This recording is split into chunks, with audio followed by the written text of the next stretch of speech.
So last week we looked at the biblical case that the people of God are those who are united to Christ by faith, Jew and Gentile alike. We looked at the promises to Abraham, the covenant conditions given through Moses, Israel's repeated covenant unfaithfulness, the rejection of the prophets, and ultimately the rejection of the Messiah himself. And naturally, when anyone presents that position, one chapter immediately gets brought up, Romans 11. Doesn't the Bible say that all Israel will be saved? Well, filters off. Let's see if Paul is really teaching a future national restoration of Israel in Romans 11.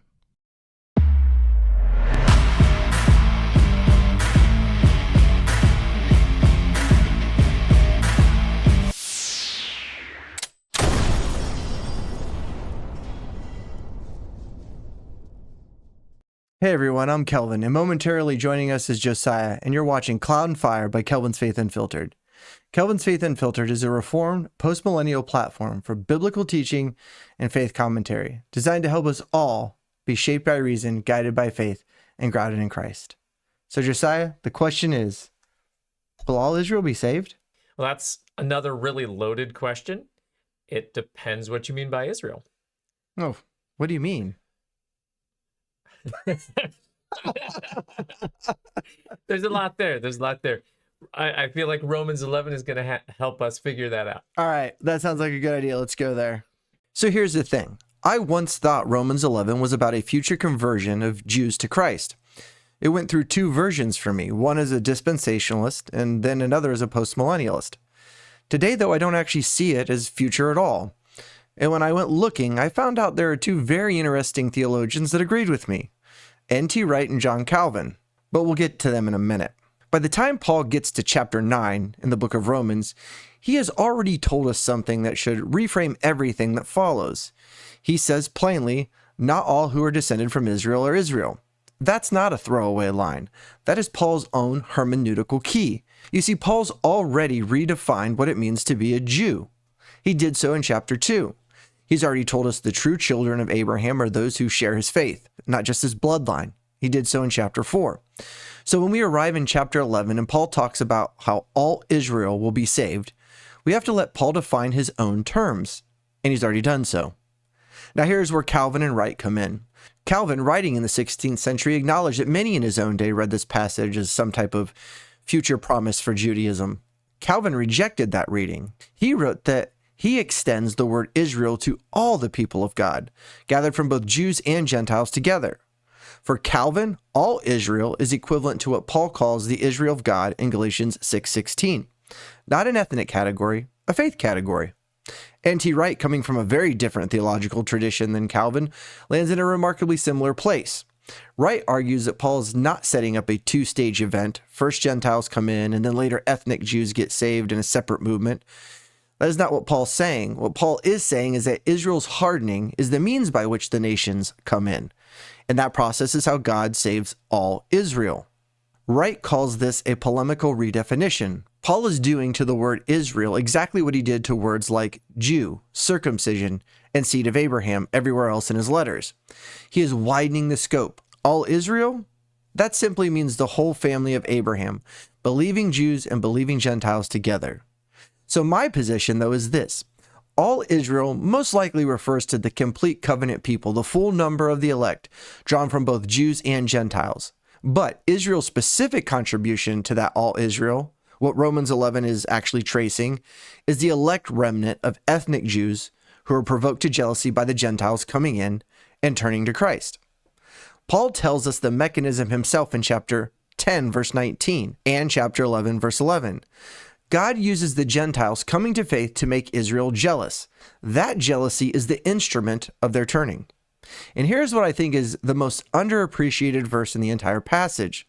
Verse 31. Paul says that the mercy shown to the Gentiles is what brings Israel in. And then he uses the word now. Not eventually, not at the end of history, now. Paul is describing something happening in his own generation. He says in Colossians 1:23 that the gospel has already been proclaimed to every creature under heaven. He says in Romans 10 that their voice has already gone out to all the earth. The fullness of the Gentiles is not a distant future event in Paul's mind. It is the first century missionary explosion of the church into the Gentile world. So let's sum this up. what is Paul doing in Romans 9 through 11? This is what I think. I think he's narrating the covenantal mechanism by which God is completing his elect people before the temple falls, before AD 70, before the old covenant order gives way entirely to the new. The Gentiles flood in. The elect remnant of Israel is provoked, turns to Christ, and is grafted back in. The full number of the covenant people, Jew and Gentiles, the whole Israel of God, is brought to completion. Through doing this, God shows that his word has not failed. The promises stand. Every single one of the elect will be brought in. Not one will be lost. We need to keep Paul's pastoral conclusion in mind. The thing he actually wants the Roman church to walk away with is not a prophecy chart. It is humility. Do not be arrogant toward the natural branches. You did not earn your place. This is all of grace. The entire argument from chapter 9 to 11 is designed to obliterate boasting and to make God's sovereign mercy the only explanation for why anyone is saved at all. That is the passage. That is what I believe Paul is doing here. So, Josiah, tell me where I got it wrong. What am I missing in this debate? Yeah, I definitely think it's a complex question. Certainly, there's been a number of interpretations throughout the history of the church. Well, even people that would agree with everything else that we have talked about, partial preterists, postmillennialists, We'll have different views. Yeah. The amillennialists would, I think your approach would find favor with many amillennialists. You're trying to insult me already? I'm going to take off the gloves. We're going to go at it. Go ahead. No, I guess the first thing I'd want to clarify is that the way that dispensationalists view this passage and view the land promises being fulfilled for Israel, the rebuilding of the temple, all these kinds of things, that's absolutely not what I would hold to. That's not what any amillennialist or postmillennialist is going to believe. So just kind of discount that, set that to the side. I do approach Romans 11, and I wouldn't be super dogmatic about this, but I do approach Romans 11 as predicting that when the gospel is conquering the world, a sign of that is that Israel, the Jews,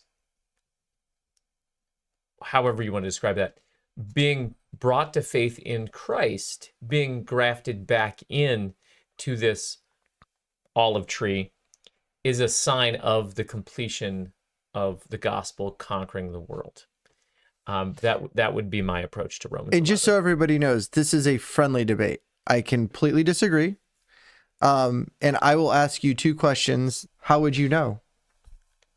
How would I know? Yeah. We've spent most of our time in content stating that national Israel isn't or the ethnic Israel isn't recognizable anymore. And there's this big, huge debate between is Israel ethnic or is it religious? If you think that, and I don't mean this as dogmatically as it sounded, but if you think that like the religion of Israel coming to Christ is going to happen, I don't even understand how that makes sense. Yeah. But if you think ethnic, how do you know? Yeah. So how would you recognize it? That's a great question.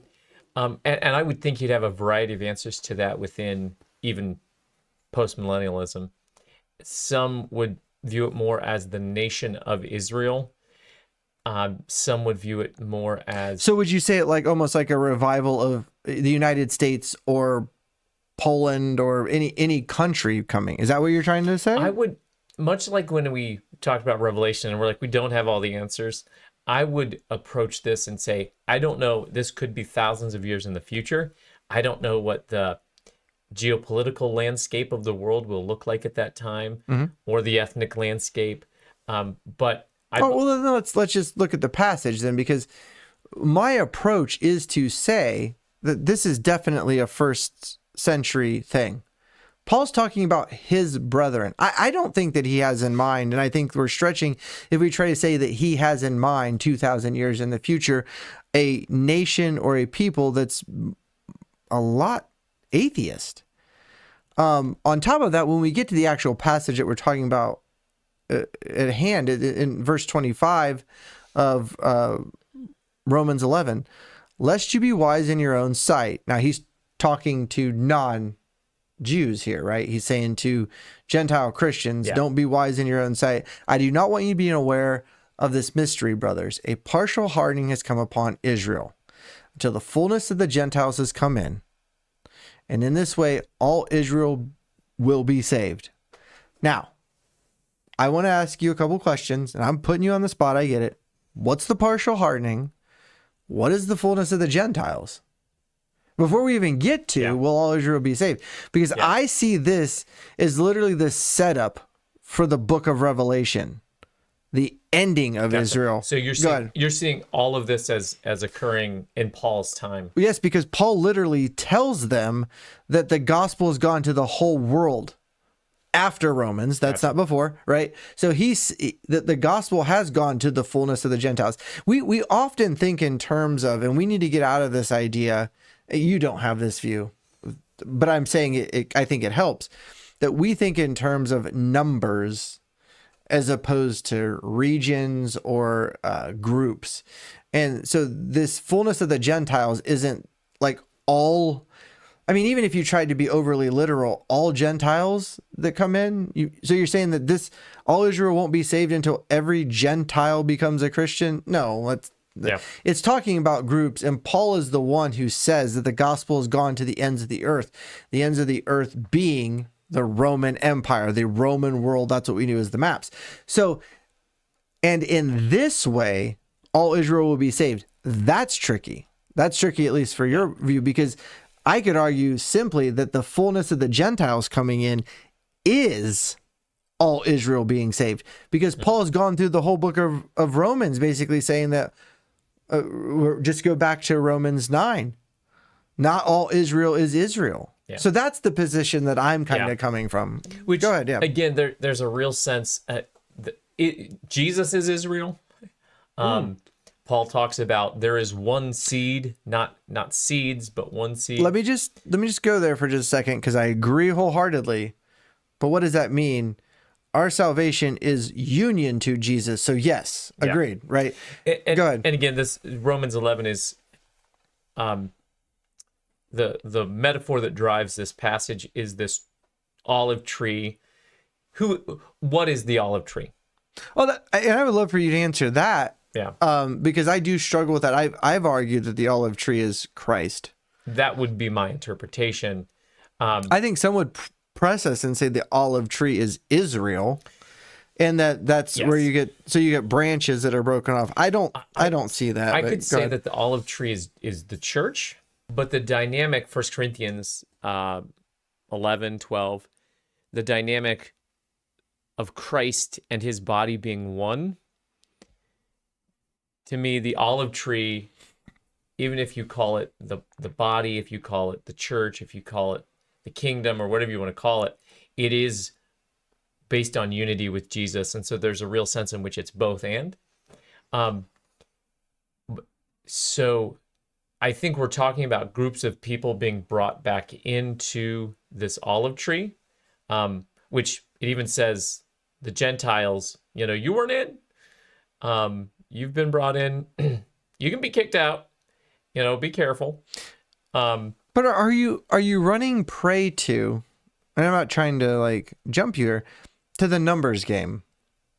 Paul's saying that again, I'm really emphasizing this point.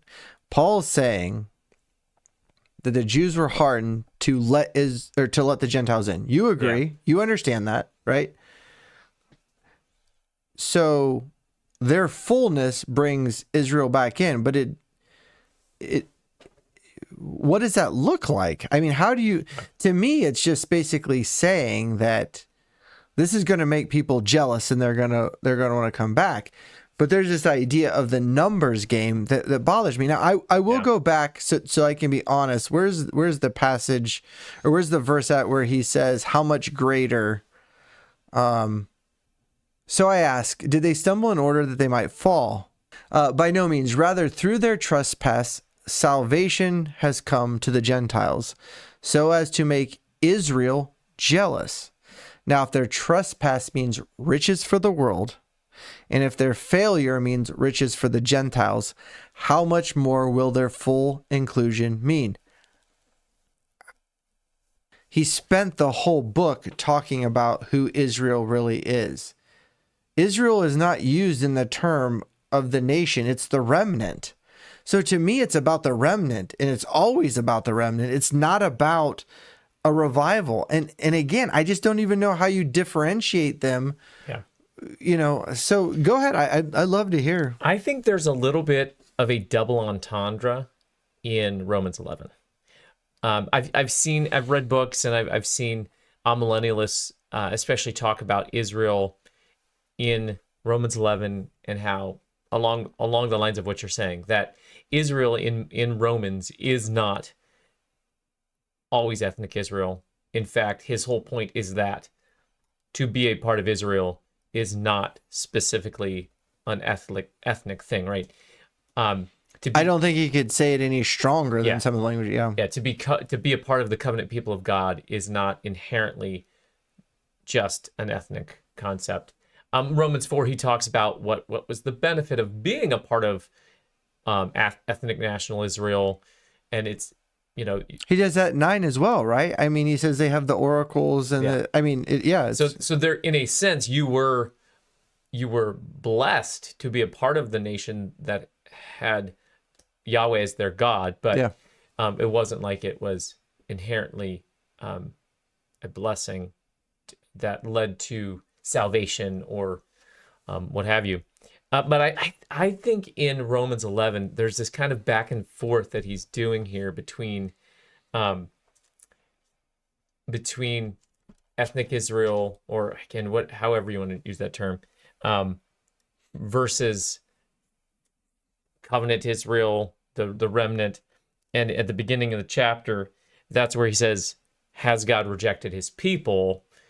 And in one sense, the answer is, well, no, if the people is not defined ethnically, then no, he hasn't. But then he also does himself say, well, I'm an Israelite, and I'm a descendant of Abraham, a Benjamite. And so he is, in Romans 11, there is this kind of duality here where you're almost like, which is he talking about? I want to push this harder in the aspect that I can't figure out what you mean timeline-wise. I don't think Paul's thinking something future. So even if you do think that there was a restoration of the people of Israel that may look different than I do, I don't see it later. And that's what I want to understand, because we argue about, and you're on my side, on the timelines over and over. Yeah. He's saying, these are my brothers. I mean, it's possible that he could think of 2,000 years later, but do you think he's thinking of atheists that have really denied that these? You actually have to go in and delve into the aspect of Judaism after these first few centuries turned into rabbinic Judaism that doesn't even resemble the people that Paul was actually brothers of. Well, and he even talks about, is it chapter 9, where he talks about they have zeal, but not according to knowledge. I tie this passage to Psalm 110. And so cheap shot, like my favorite verse in the whole Bible. Good. The fullness of the Gentiles, it really does hinge on that phrase, the fullness of the Gentiles. What does that mean? Do you envision that as Psalm 110, this period of time? I'm going to throw fancy phrases back at you, like fulfilled and not yet fulfilled, or yet and not already yet. Not yet. Yeah, already not yet. Thank you. So my question is, do you think the number of the Gentiles means a number? No. Then you're stuck. I think, because in my opinion, the idea there is that the gospel, because this is a theme of Paul, the gospel goes to all the world, and he says it happened. Here's the difference, and we talked about this in probably a couple of times, but at least one of the talks we had, where and I'm not super dogmatic even about this. This is how I tend to read this passage. FYI, we'll clear this up real fast. This is what we do. We've done this for years. And this is what we consider iron sharpening iron. When we walk away, there's no hard feelings. I know that there are men way smarter than me that agree with you. And that they're, there's men way smarter than me that agree with me occasionally, and that makes me feel a little bit safer. FYI, I have a shirt that I want to be made, and this is to you, Dan McClellan. So his famous catchphrase is, the overwhelming majority of scholars say. I want a shirt that says, the underwhelming minority of scholars agree with me. And we're right. Anyways, no. So, but the idea is that I do think it is important, though.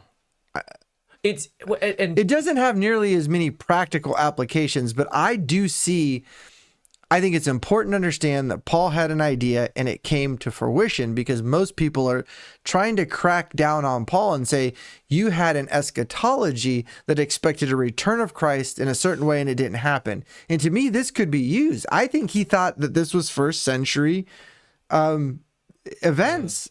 And so to me, it's important in that regard to see that the number of the Gentiles has come in. This is where, and again, what we've talked about before, I come from the post-millennials camp that sees a future 1,000-year reign. Wait. We come from the same post-millennial camp. There's a lot of camps. We love. Yes, we've already done an episode. You agree that we are in the reign, but there's going to be a climax to that reign. Yeah. So a lot of post-millennialists. So don't confuse us all. A lot of post-millennialists will view it more as Kelvin has described. Basically, the 1,000-year reign is equivalent to the period between the first coming and the second coming of Christ. Yeah.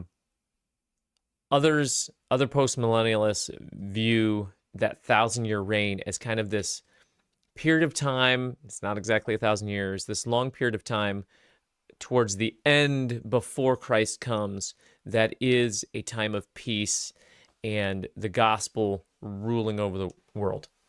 I tend to, again, I'm not super dogmatic about it, but I tend to interpret the 1,000 years more that way, which is in affecting how I interpret Romans 11. This idea of the full inclusion, the fullness of the Gentiles, I am interpreting that in this 1,000-year reign concept. Okay, so I just want a clarifying answer, and we will wrap up here. I want to know, are you thinking of that because of what you see in the text, or because of some, and I don't mean this actually disrespectfully, something that you're superimposing from another theological view? Because to me, and you didn't take that the wrong way. Like, I wasn't saying that you would be wrong for doing that. It's systematic theology sometimes affecting how we interpret passages that is not always healthy. I mean, that I don't understand that. Especially if we work as we have worked through Revelation, is Satan bound or not? I mean, because I feel like you're going to run. Unfortunately, you would run into the same critiques that we would give to dispensationalists. So you don't think Satan's bound? Because Satan's binding is the beginning of the millennial reign. As I read Romans 11, though, I just see this. Back to the actual point in hand. We could get back there at any point. Go ahead. Verse 15 is interesting there, too. For if their rejection, that is the Jews' rejection, means the reconciliation of the world, that's along the lines with the fullness and all that. Basically, the storyline. Read it out. Go ahead. Just so that everyone can hear what we're For going. if their rejection means the reconciliation of the world, what will their acceptance mean but life from the dead? And so there, to me, Paul, and again, this is more of a narrative. It's a lens, through which I'm viewing the passage maybe, but the narrative, the story that Paul's telling his Gentile audience, don't boast. This is what it took for you guys to be brought in. But how wonderful it's going to be when they're brought back in. And to me, that's where I see this arc, again, the Psalm 110. I think that fullness doesn't have to do with a number, doesn't have to do with a majority here. I think it has to do with the expanse overall. And I think that that's defended by our actual view that Israel as an ethnicity, as a nation, as a land, has been divorced from God and is put to death. Your view is actually pretty interesting because it's almost a combination of amillennialists and postmillennialists in general. But I don't think that most amillennialists would view Romans 11 as being fulfilled in the first century. They would say that Israel is the remnant, is the elect, the church, whatever. And so they would agree with you on that. I think of one commentary particularly. He says, when he says Israel will be saved, he's talking about the church. He's talking about the remnant the elect. From 9. Yeah. He's talking about the elect.